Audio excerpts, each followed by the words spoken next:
All rise.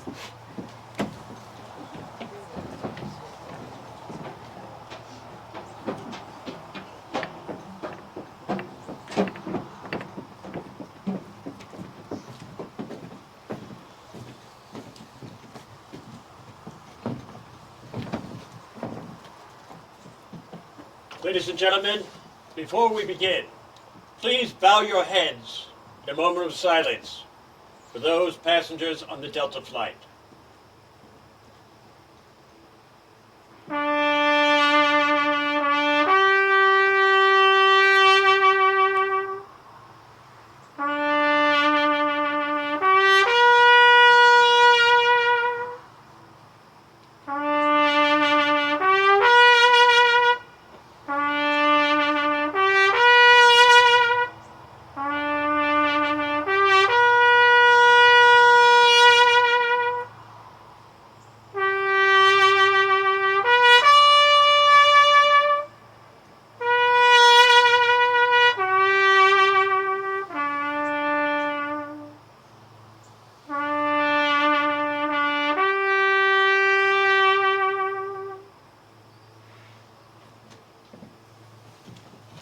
I hereby declare this proceeding in the matter of the United States Air Force versus Captain Raymond to be open.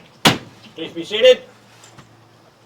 For the record, I would like to confirm that the prosecution is represented by United States Air Force Captain Nelson, and Mr. Nicholson appears as counsel for the defense. I would like to introduce my fellow judges this evening. To my right is Special Appointee Judge Austin of the Southern District of New York, a federal court which held its first hearing in 1789. Welcome, Judge Austin. And to my left is guest judge Franco De Pinto. He has been creating sculpture and pottery for over 40 years. He is a graduate of the University of Calgary in Alberta, Canada. He has been chosen to represent the jurisdiction of the defendant, namely Sullivan County, New York. Welcome, Judge Franco. The defendant has been delivered here from custody. By special order of the Secretary of the Air Force, you will act as the jury. Now that the court has all been assembled, so far so good. Judge Franco, would you please swear in the jury?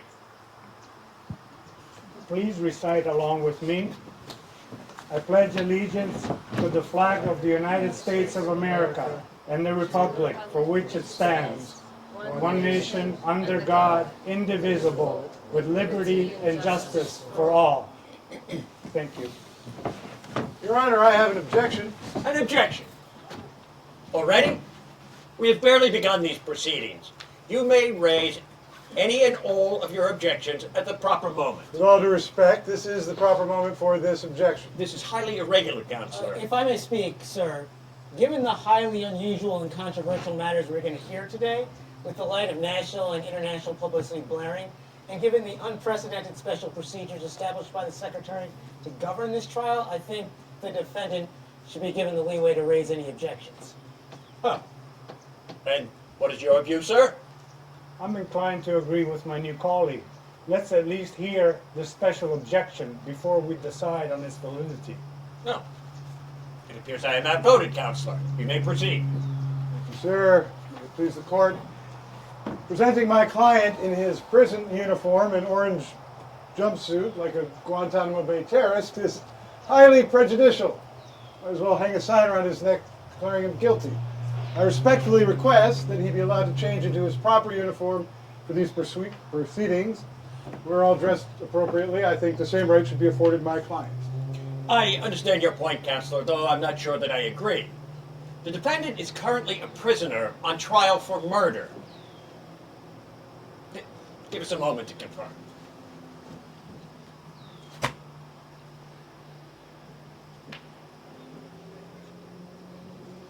Well, it appears I am outvoted again, Counselor. Will you grant a brief recess for your client to change into his uniform? Thank you, Your Honors. We'll do this as quick as possible. Please do.